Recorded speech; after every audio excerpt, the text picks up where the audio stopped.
Welcome to the Athena Wellness Podcast, the show that invites you to take a seat around the community fire and listen to stories that inspire. I'm your host, Kathy Robinson, author, coach, and founder of Athena Wellness, a company that's dedicated to supporting you on your journey to live more wholeheartedly. Hello, and welcome to episode 121. Thanks so much for joining me. I'm joined today by Coach Lauren Bell. After 30 plus years as a registered nurse and more than 15 years as a holistic therapist, Lauren now focuses her coaching practice on caring professionals and heart-centered entrepreneurs, helping them clear inner blocks to self-worth, wealth, and health. This is a conversation that flowed like water, and we followed its current. In the end, we covered a lot of territory, focusing on self-acceptance and spiritual connectivity. Here's what we cover. How Lauren turned burnout into vitality and a coaching practice. The surprising root cause of burnout and exhaustion. 5 keys to working through personal and professional transition. How mindset impacts well-being. And a practice for connecting with the heart. We end this episode with our Dose of Inspiration segment, where Lauren shares some of the things that are lighting her up these days. And as always, I'll put links in the show notes to those items and Lauren's website, where you can learn more about her work and download a free chapter from her book. And now on to the show. It was a beautiful conversation, and I hope you enjoy it. Lauren, welcome to the Athena Wellness Podcast. Thank you so much for being here today. Thank you. It's such a pleasure to be here. So please, say a bit about who you are and what you do.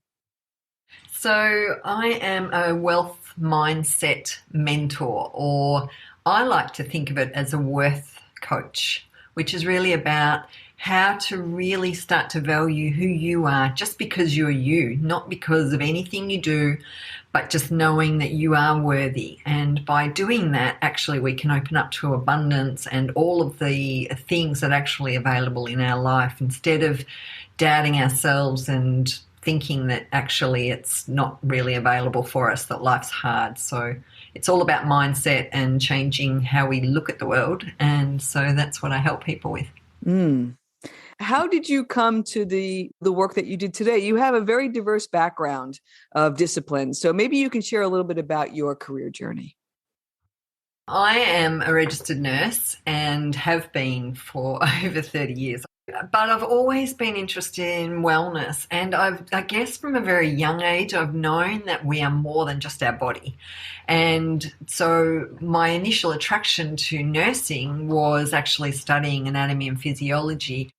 And as I mastered that through various trainings and things like that, I started to become a lot more interested in the emotional side of things. And I'm also very spiritual. As I said, from a young age, I really learned that actually I'm a spiritual being having a human experience. So that has always really, I guess, coloured my life, in that I want to be as well as I can be and live the best life that I can. And I've always been drawn to learning as much as I can about doing that and sharing everything that I know. So I've always been very passionate to learn, but very passionate to teach at the same time. So alongside of my nursing, I went on and studied an energy modality called body talk, also emotional freedom technique.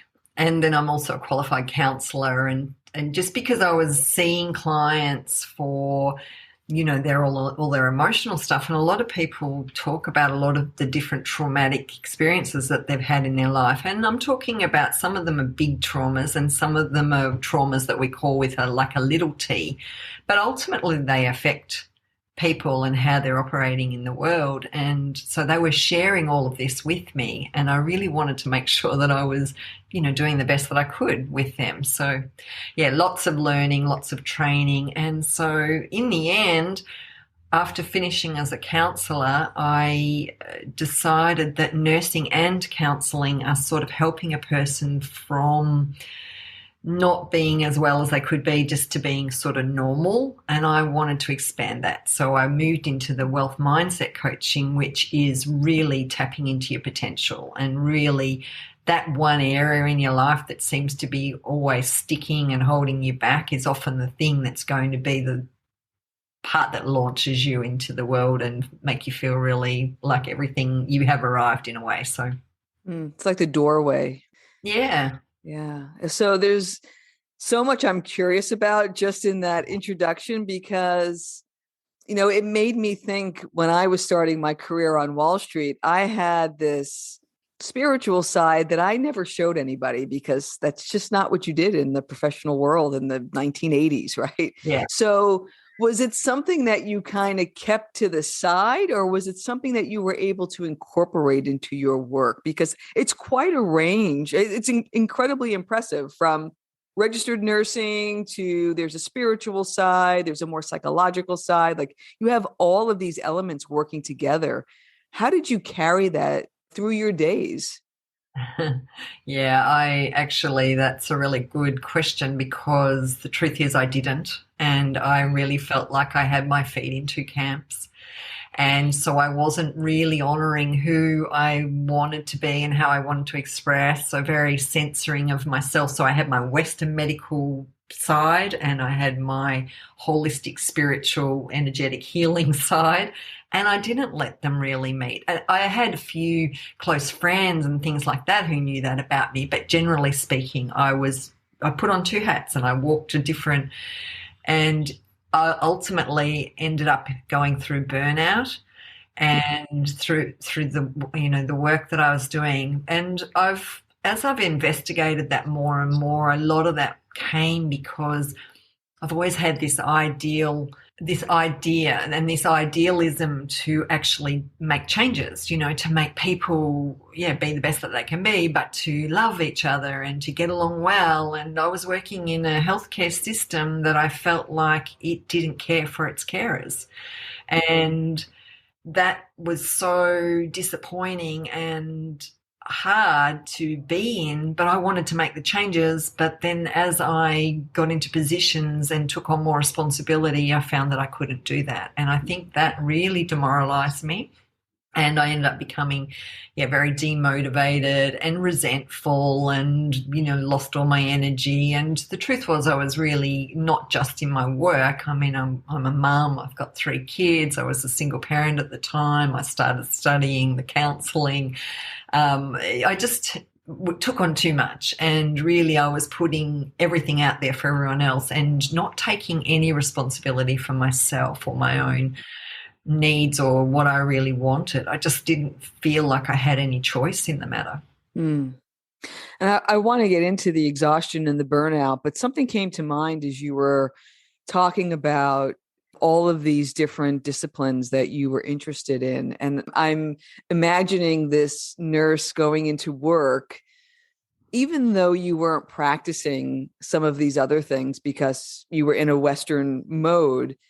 I'm guessing, this may be a hard question for you to answer, but I'm guessing the people you were interacting with could feel it, that there was an underlying healing energy. And maybe I'm just projecting on that, but there's just a sense of empathy or compassion, or there's a different level to certain practitioners that I think maybe comes from some of this. Is that fair? Is that a fair characterization?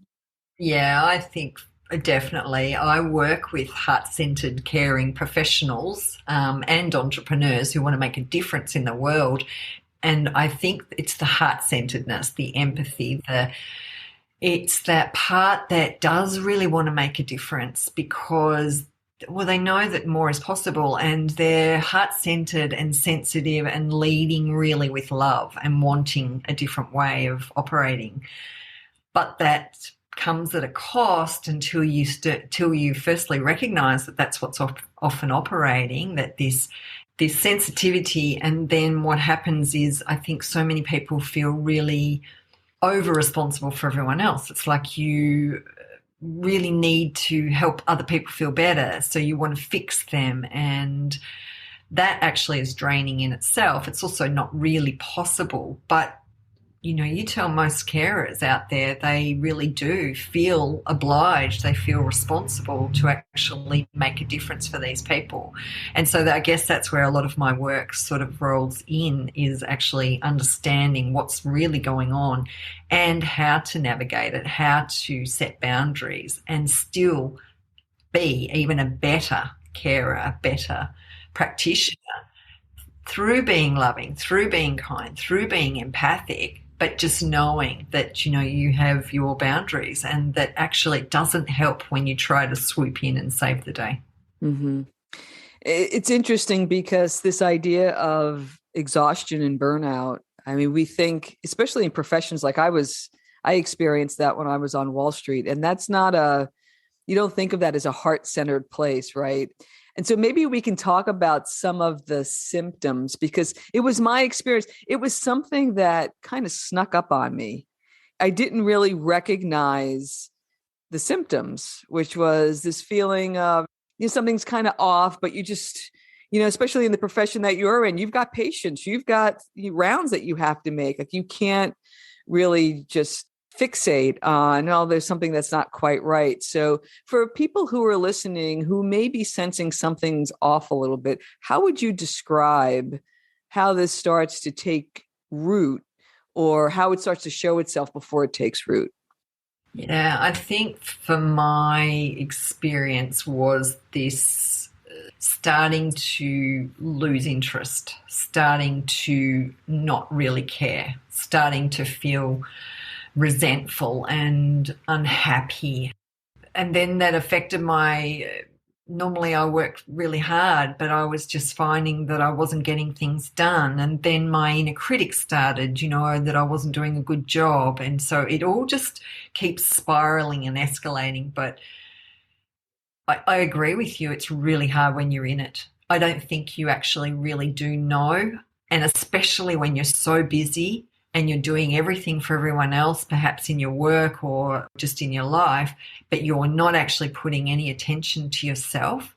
Without that reflection, you need to ask yourself, am I really happy? Is this what I really want to do? And I guess I say I went through burnout, and I did, but I didn't know it until I got to a point where something happened. I had to stop, and basically I reevaluated everything in my life and changed the way that I work. I went back to uni and finished my counselling degree, and that's when the coaching came in, and basically totally rearranged my life and understood that, what I was doing was really just soul-destroying in lots of ways. So it's a lot of soul-searching questions. And in fact, I created my Soaring Free formula, which is basically how to turn back to self and be self-kind and compassionate and caring. And it goes on, really, because once we're really sort of focusing on all of those things, that kindness, that compassion, that caring, sometimes there's forgiveness that we need to give to ourselves, that just self-acceptance of where you're at and what's going on, to then be able to really start being honest. What's happening? How do I feel? Is this what I want? And then understanding that you can't be responsible for everybody else, that they have their journey. And yes, you can be loving and kind and compassionate and do your care, but it's not for you to fix them or save them or rescue them. They are going through their stuff, and you, as I said, can be compassionate to that. But who knows? Their stuff might be the very thing that wakes them up and changes their life. And if you try to do that for somebody else, well, then you might be robbing them of that very thing. So the responsibility then becomes not being so responsible for everybody else, but actually being responsible for me and my life, and what am I doing and how am I caring for myself. And then from that, we can create boundaries, healthy boundaries, and be firm. And the boundaries really, so much of this for me is that when I really value myself, I know that I am important. I know that my needs need to be met, just like everybody else's. And if I go too far and cross the line, then I'm exhausted, I'm depleted, I can't operate. And so I'm not doing the best for the person on the receiving end or myself. And so boundaries are a really beautiful way of actually showing how I can be the best in the world and give the best, and how other people can love and accept me too. And then the next part that I worked through was, okay, I have all these obviously limiting beliefs because I was believing that I had to work in a full-time job. I had to work, and my work involved overtime and on-call hours. And so it was, more than just full-time hours. It was everything and over and beyond. And that was the only way I could see that I could earn money, or the most amount of money. The only way I could get ahead was to do more and work harder. And I already felt like I was at the end. So what was next? And I was already struggling with meeting all of my bills and all of my costs and all of my responsibilities. So that's when I chose to do wealth mindset coaching, which totally transformed my way of thinking. So all of those beliefs were able to be looked at and analysed and say, okay, these aren't empowering at all. Let's change them. Let's make them empowering. And so I was able to do that. And then the very last part of my Soaring Free model is knowledge. And really that points to the tools that you use. And for me, that very much was EFT. And so EFT is emotional freedom technique. And that's what I use in my wealth mindset coaching. It's basically the thing that allows you to reduce all the stress in your body, look at what's going on and accept it, and release all the emotion. And by releasing the emotion and releasing the stress, we can then actually start to see it from a new position, and we have different opportunities and ways of looking at it. And so we can problem solve in a way that's calm and open and see opportunities that previously we were blinded to. I think it's so amazing that this journey started with what just felt like atypical behavior, that feeling of being frustrated or unhappy, and it turned into practice that you can offer others, and you're able to recognize some of these elements in them as they're trying to put their finger on, I'm not quite sure what's right. You're able to kind of guide them through that, which I think is wonderful. There was one thing that I just wanted to go back to that I just think is really interesting, and I didn't want to gloss over it, but this sense of bifurcation at the root of this. So there were things that you wanted to bring into your work that you felt you were unable to, and that kind of had this spiraling effect of the not taking responsibility, having this inner critic, not having great boundaries. But that really felt like it was the root cause, that you weren't able to bring yourself into all elements of your life. And I highlight that because regardless of the profession, there is this sense of wholeness, or what I call in my work, wholeheartedness, like bringing your whole self to work. So could you speak to that a bit, of maybe what it felt like before and how your life has changed as a result of that? Yeah, that was the part for me that really was the turning inwards, turning to myself and actually, I guess, valuing myself and seeing my worthiness. But doing that, that acceptance, the self-kindness, the self-compassion, the forgiveness, and then what actually happens is that confidence that comes through, which allows you to be authentic and to speak and be expressive of who you really are. And so it has been a journey, and it's still being a journey. It's, I think it'll be a journey forever, because being authentically and expressing ourselves and just who we are without apology, without censorship, that's what makes you joyful. That's uncovering the inner truth of who you are. And I believe we all have this within us. We are all unique. We're all gifted. Doesn't matter what we're doing in the world. That's our gift. That's our spiritual gift. And even though we might have gone on and trained and trained and trained, we have this innate truth of who it is that we are. And I guess we've all learnt to, conform and to be and to act certain ways. But actually that breaks our heart. That's a beautiful way of putting it. Bringing back a lot of memories of times long ago. And I also want to make sure that it was clear you have this 5-part model that you took us through as you were telling your story of honesty, responsibility, boundaries, belief, and knowledge that you work through with your clients. And you, like me, work with clients that are in some sort of transition. My question is, as we're helping people move through these changes, why is inviting change at those times so frightening for some folks? Like we would think that we get to this point and we just want that relief of change, but that's not always the case. So can you speak to the change management element of the work that you do and how you help your clients?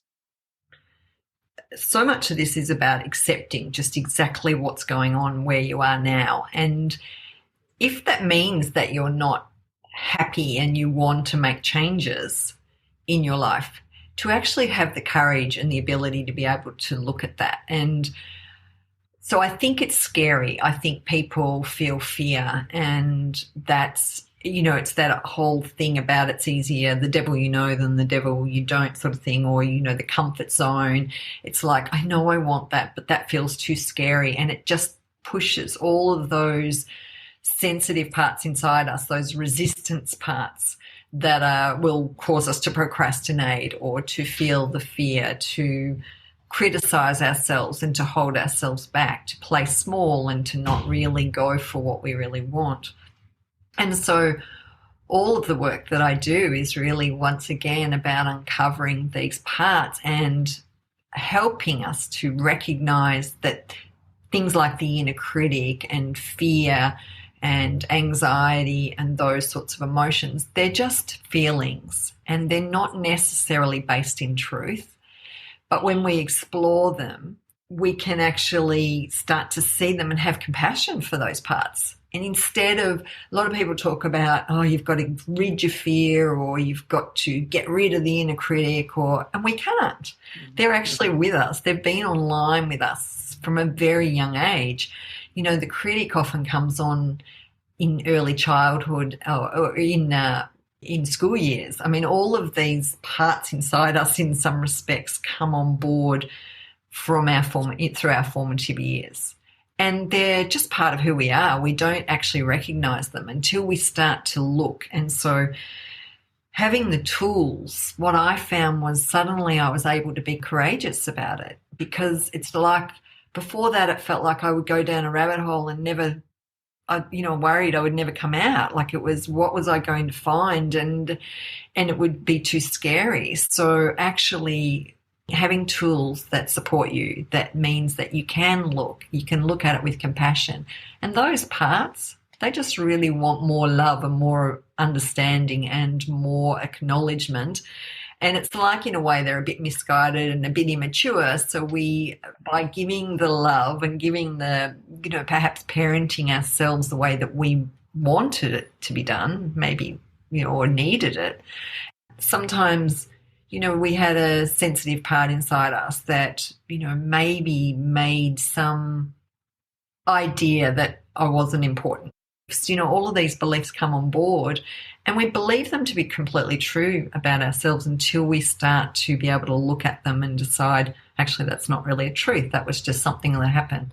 And that's where the tools like EFT come in, because when we release the emotional charge around some of these beliefs, we actually, sometimes the hippocampus is lit up as well. So what happens is, as we reduce the stress in our body, we get blood flow back into our brain, and we're really able to see things through the prefrontal cortex, which is the higher order thinking of our brain. And then also the hippocampus is involved, which is where our memories are stored. So there might be a memory, but it's just like, I made that mean that I'm not important, that whatever the beliefs that came up were. Mm-hmm, mm-hmm. I'm smiling because I never really made the connection of the inner critic being a rambunctious adolescent. And that's the way he can talk sometimes. So it's a fun characterization to give it. Yeah. There's one other point that I just want to talk a bit more about, and that is we use the term dropping into the heart and how important that is. And for folks who haven't experienced that, it's hard to help them see exactly what that is and why it's so important. So, can you maybe share an example of how this is helpful, or maybe a practice to help us to connect more deeply with our heart center? Yeah, definitely. So I always say drop into your heart. And it came about really for me was like one of those aha moments when I saw Dr. Sean Stevenson speaking at an event. Amazing, amazing man, amazing speaker, and very inspirational. And his quote was, drop into your heart. The mind doesn't have any answers. The heart doesn't have any questions. Hmm. So that's why it's so important. Really, the mind, we're not meant to navigate our world through our mind, but that's the way we've been taught. We actually have become very logical, and we've moved into we're thinking all the time, we're busy, busy, busy, and we actually are not even very conscious of our body. So one of the techniques, there's a few techniques that we can do, but, firstly, it's just try to imagine just feeling your body, and if it means you're sitting on a chair, feel your legs on the chair. If you're standing on the ground, feel your feet on the ground. Feel into your chest area. Take a breath and notice just the sensations. We're not talking about analysing or doing anything here. There's nothing, no right, no wrong, but feeling just your body. What is your body? How does it feel? And as we become better at doing that, we can just start to become aware of our body at the same time as while we're actually thinking. So we're sort of becoming witness to how we're feeling as well as what we're thinking. And really this witness is the center of us. So this idea of drop into your heart is coming back to center, coming back to the core of who we are, which is in lots of ways the very still, the very peaceful, the very loving part of ourselves. And another way, practical way of doing it is to just, closing your eyes and visualizing a staircase from your head. And imagine yourself walking down the staircase, down, down, down. Keep going down, down, down, and until you get to the heart. And you might need to open a door, or it's your imagination, your subconscious mind. So just allow it to paint the picture of what it is. But basically, you're opening, your heart is welcoming you in to that area. So they're just a couple of ways that we can focus. And breathing, of course, is another way of actually being able to center ourselves and bring ourselves back into the body. And of course, our lungs are right around our heart area. And when we want to breathe very deeply, we're sort of activating that area too. So that's another way of actually being able to come back to body, come back to heart. Beautiful. I think one of the practices that I had when I was first trying to connect is just trying to feel some heat, just trying to feel some energy. So just hand over heart. What does it feel like when there's energy that's radiating, and then practicing radiating it out? And to me, that was the easiest. Sometimes you can visualize a color, but most times it was just trying to feel that heat. Something really interesting just came to mind, though, as you were chatting. You were talking about the witness being coming from the heart center. I was just having a conversation with a friend of mine, and I said, I'm finding more and more when I'm in situations that it's almost as if I'm witnessing this from a vantage point. I'm very present in the moment, but I also feel like I'm witnessing whatever it is that's going on. And from the way you're describing it, it's really this being in a situation coming from a logical place, but also having the heart bearing witness. Is that a fair way to think about that? To me, this is probably the spiritual our soul, or whatever words you want to call it, this higher self, this higher part of us that is always present. It's not our thoughts, it's not our emotions. And so as we attune to this part of ourselves more and more, we can start to see or how am I acting? How am I reacting? How am I feeling? It's sort of all happening at once. And really, it is a higher state of awareness. And, I really do believe that the world is evolving and that people are becoming a lot more aware and awake. And as we do this, we do have this sort of multidimensionality operating where we can see that we are our physical and our emotional and our spiritual, and we're in relationship and all of these other things, which takes me all the way back to what I was interested in the beginning, which drew me into my holistic therapies, which is knowing that all of this is operating at once, that we're not just one thing or the other. Yeah, it's so interesting the way you speak about that. You can feel sometimes where there is this sense of higher self, or there is that, it starts with the pause, right? To be able to pause before you react. Been very mindful of that, but now suddenly it's like there's somebody else in the room with you and it's you. Yeah. Strange sensation. Yeah, it's beautiful. And then do you know what that, just as you're talking, really what that is that's that self-acceptance. That's honoring who you are. Just knowing that no matter what, you are worthy, you are valuable, you are loved, and you are loving. And it's all happening while this is going on as well. Yeah.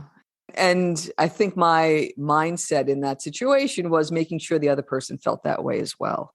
Wow, you're going to have me thinking about this now. We've talked a bit about mindset. How does mindset impact our overall well-being? So what role does that play in how we take good care of ourselves? Yeah, so really everything that we're thinking about is what we're putting our attention on. So if I'm noticing that my back feels uncomfortable, then I'm really putting all my attention on my uncomfortable back, and I'm going to see more and more of that in my life. It's like we almost draw it to ourselves as well, but really what's happening, it's that same part of the brain, the reticular activating system it's called, or the RAS, which is, you're going to buy a new red car and suddenly on the road everywhere is a red car, and the idea of that is that there's billions of bits of information that we are limiting ourselves from actually receiving, because we couldn't cope. We'd probably explode, if we received all of the input, the sensory input and everything else that's around us. And so this reticular activating system acts like a filter. Okay, what are you interested in? What are you putting your attention on? And then it allows you to just notice more of those things, because you couldn't notice everything else. That's why when we're only seeing that we can work in a particular way, that we have to earn our money a certain way, that we have to work full time, or that we have to have that security, etc., we can't see other opportunities or other possibilities that are available to us. So it really is, mindset's all about, what are you putting your attention on? That's why gratitude and being in the present and noticing the abundance, etc., that's all around you is so important. People talk a lot about writing gratitude journals, but see, the thing is, when you're grateful for what's going on, even if it's the sun on your face or the cool breeze through your hair or the crisp snow that looks beautiful outside the window, which we don't have here in Australia, but she said to the woman who's sitting in 30-degree Fahrenheit weather. Exactly. So, but being grateful for everything, for our senses, for our body. We're so judgmental of our bodies, and yet our body is with us from the moment we start our life until we leave this life. We should be loving our body and accepting our body, and it's from that place that we will start to choose better food and to exercise it because it feels good, not because, I have to, I need to look this certain way, because that's all, once again, not allowing you to just be you and loving who you are. That's all censorship and, needing to fit in, to conform. It's amazing how it informs our choices. So to your point, you're talking about where we put our attention, where our focus is, and then how it drives the choices that we make. And we naturally make better choices because we want to feel more of what they give us rather than something that we have to do. Yeah, that's right. So, yeah, our mindset is, drawing attention to what are you really focusing on. And the other part of this, of course, is that most of it's running subconsciously. And that's where the wealth set work that I do, the wealth mindset work that I do, is helping us to just see what's really going on at really a subconscious level. So we use visualization to sort of activate what's operating at a subconscious level and then really see it, and then use the tapping to release the stress and to change the way that we think about it, remove the emotions that are negative and charged, so that we can start to move back to this place of acceptance and compassion and all the other things that we've talked about already. I'm thinking of the listener who is spiritually curious, but maybe some of the topics seem a little new agey. I don't even know if that's a word anymore. I don't know what it's called anymore. I'm probably dating myself, but where would you suggest they start? Or is there anything that you can share that might make it seem less esoteric and more helpful in daily life, being able to expand your spiritual view? Perhaps there's something on your own spiritual journey that would be helpful for the listeners to know. It's funny. I don't know whether you've ever done the Gallup strengths.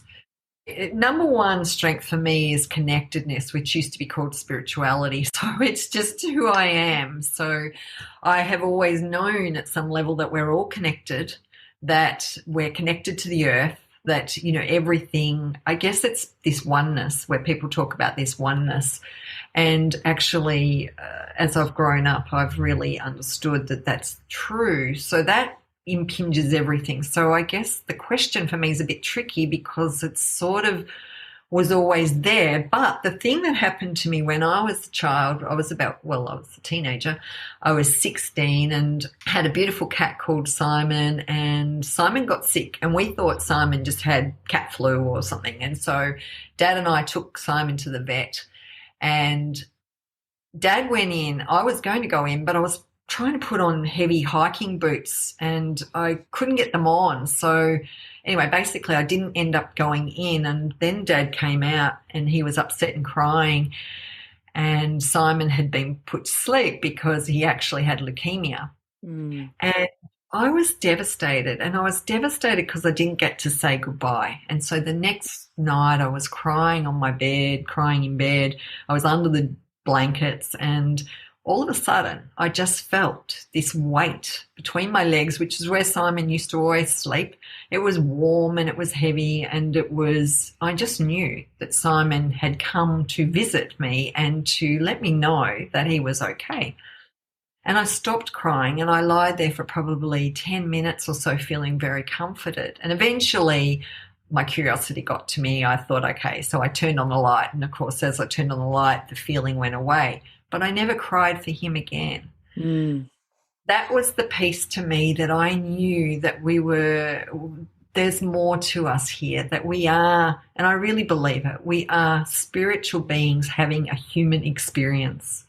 And that when we do pass over, we're just returning back into the truth, the love and the wholeness. And you hear people talk about near-death experiences and this they can't talk about or can't describe how loving the presence was, how supportive the lovingness was. But as we open up to more and more of these ideas, I think we can start seeing more of how we're supported, maybe the signs, maybe the synchronicities, the things that happen that you can't explain, like how did, that it's like all the cogs lined up together and suddenly, something seems miraculous. And it might be just something really small. I talk about a little story that's that helps me too and helps me to explain it. But it's like when we're looking for signs, so this idea of starting to be aware that there is signs, there is support always out there. And once again, what are we putting our attention on? So noticing them. So we're sort of gathering evidence for all the synchronicities and all the amazing things that happen. So one day I was at work, and I work in operating theatre, and we were getting ready for the afternoon list, and we were running behind. So I was very quickly trying to get the theatre cleaned up so that I could get on with the afternoon list. And I had a lead apron that I needed to put away, and I was working at a hospital that I'm not familiar with. So I picked it up and I walked out thinking, I don't know where I'm going. And as I did, another person walked out of another theatre carrying a lead apron. So I thought, oh, beauty. So I followed them down the hallway. And when I got there, so I'm already excited that, great, here I've got the answer immediately. And she said to me, oh, here, I'll hang that up for you. And I'm like, oh, thank you so much. So I, ditched that with her and got back to my work. But as I'm going back, I'm going, thank you. That's amazing. I love it. And so this idea of seeing the signs and being happy about it and gathering all the evidence about what is showing up for you. And you can ask for signs. It could be, they talk often about white feathers, or it could be a butterfly that goes past you, or it could be certain numbers that you see repetitively, or anything that you can actually make it a sign for you. So you can actually ask for a sign and then put your attention on receiving the signs. But don't be moves into that idea of let it go. It's like, okay, I'm putting the intention out there, and now I'm just going to move into a place of just trusting that it's going to come. It's just being open to it and just allowing it. And I guess that's what I teach about too. It's like, allow, attract and enjoy. That's what we're really here for. Yeah, there seems to be a playful quality. And I think of everything that we've talked about, this sense of connectedness and acceptance of what is, acceptance and acknowledgement of what is, with the idea that we can shape what may be on the horizon by focusing where it is that we want to, the direction that we want to go in. So it's wonderful, beautiful. Yeah. I'm curious. We end these episodes with something we call a dose of inspiration for our listeners to get new ideas. And I would love to know, given all the topics that we've talked about, what you've read or listened to lately that you'd like to share with us. Yeah, I've just read, I listened to it because I do listen to my books mostly, Wolfpack by Abby Wambach. Amazing. It's a really short book, beautiful, but it's about, being, once again, sort of owning who you are and knowing you deserve more and that you're worthy, and that, to claim it, to actually ask for it, and to be the team person and the leader.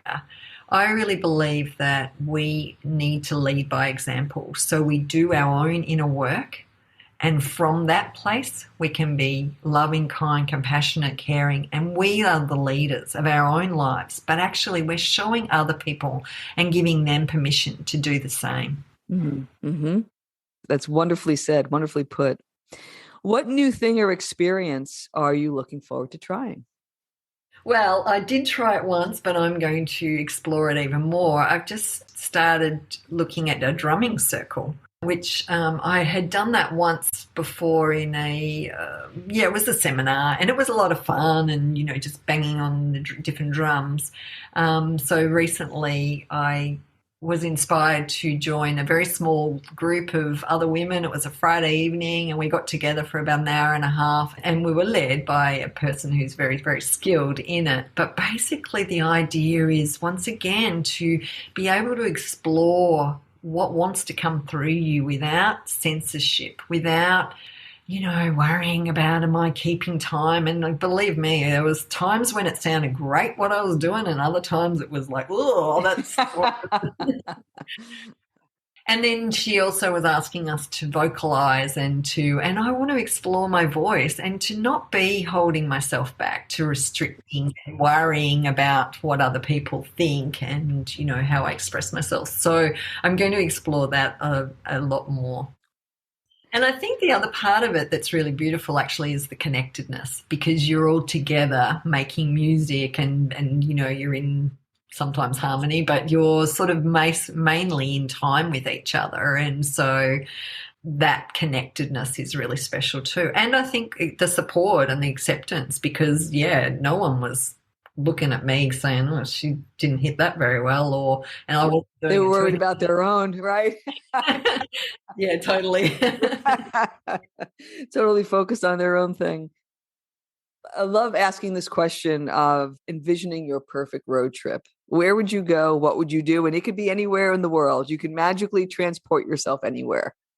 Okay, well, if I can magically transport myself, I have wanted to go to Greece and to the Greek islands since I was probably a student nurse. So back when I was like 18, I heard people talking about it, and I still haven't been. I haven't been to Europe. My partner is Greek, and he grew up in Greece and came out over to Australia when he was 7. And he went back the last time, I think he was 29. So he hasn't been for a long, long time. So we were going to go, and then, of course, everything changed. The world changed. And so I would go to Greece and explore the tavernas and the beaches and just the Mediterranean. I'd love to go sailing on the Mediterranean and just all of that. So sounds like a pretty good road trip. I love it. Love it. Yeah. What has you feeling inspired these days? What's lighting you up? I'm just enjoying life. I'm enjoying being me. I'm enjoying who I am and what I share and the wisdom that is coming through, that the lack of censorship, the owning of all of me. And so, I have lots of different spiritual teachers and guides, and that really helps me. I love listening to music that, makes me want to dance and sing, and I like it to be loud so no one can really hear. But I do choose to do things really that are always that I want to do, and I am with people that I want to be with, and I love my work. And I guess part of it really, and this might answer a question from earlier, but when I really understood that I can be who I want to be no matter what work I'm doing, that's when I got freedom, because I used to judge myself that my business wasn't as far along and that I was still nursing. But I understood then that actually I love being wise. I love sharing what I know. I love learning. I love being caring and kind and helpful and all of those things. And I can do that whether I'm nursing or whether I'm coaching or whether I'm at the supermarket. It doesn't matter. I can just be that person all the time. And once I understood that, then that was when my life completely changed as well, because I can just be that right here, right now, and not be waiting for something in the distant future. I think that's the perfect place to tie a bow on this. That's the message right there, right? Loving who you are and getting to be that regardless of the role. That's beautiful. So tell me, Lauren, how can folks get in touch with you? What's the best way to find you? Yeah, I have my website is laurenbell.com.au. So that's Lauren, LaurenBell.com.au. And I have a free chapter. I wrote a chapter in a book called The Anxiety Relief Handbook, and my chapter is called Release Professional Anxiety and Unleash Your Greatness. And I guess it was talking about all of those limiting beliefs, all of those perfectionisms and procrastination, and it highlights my burnout journey. But it also does go into the soaring free method, which is the honesty and, well, starting with self, but then the honesty, the responsibility, boundaries, and beliefs and knowledge. So that's all displayed in there and explained a little bit more. So that's actually free on my website as a free download chapter. So people are welcome to, if they want to know a bit more, read that and connect through that way. That's perfect. Wonderful. Well, such a wonderful conversation. Thank you so much for being so open and sharing. I really appreciate your time. Thank you so much. Thank you. It's been beautiful.